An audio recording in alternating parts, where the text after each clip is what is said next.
মানুষের মধ্য থেকে যখন মৃত্যুর ভয়টা চলে যায় তখন মানুষ আর মানুষ থাকে না, মানুষ অমানুষে পরিণত হয়। আর একটা মানুষ যখন অমানুষ হয়ে যায় তখন সে যা খুশি তা করতে পারে।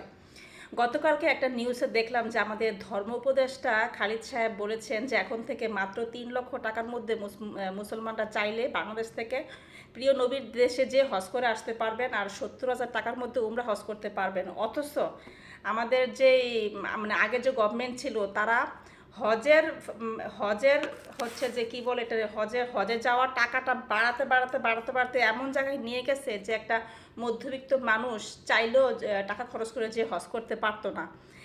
তারা জনপ্রতি মানুষের কাছ থেকে 7 লাখ 8 লাখ টাকা করে নিত। তো আমরা গরিব দেশের মানুষ, আমরা গরিব দেশ, আমরা অনেক মধ্যবিত্ত পরিবার আছে যে সারা জীবন আল্লাহ বিল্লাহ করে বাট শেষ বয়সে তারা চাইলেও এত টাকা খরচ করে যে হজ করতে পারতো না। তো দেখেন যে মানুষ কি পরিমাণ নিকৃষ্ট হইলে একটা মানুষ, একজন মুসলমান, সে সারা জীবন আল্লাহ বিল্লাহ করে শেষ বয়সে সে হজ করতে যাবে, সেখান থেকে সেই টাকাটা থেকে পর্যন্ত কি পরিমাণ টাকা তারা মাইরা খাইছে। যেখানে এক একজনের কাছ থেকে 7 লাখ 8 লাখ টাকা করে নেওয়া হতো, সেখানে এই ধর্মোপদেশটা এসে বলতেছে যে এখন থেকে 3 লাখ টাকার মধ্যেই বড় হজ করতে পারবে আর 70,000 টাকার মধ্যে ছোট মানে উমরা হজ।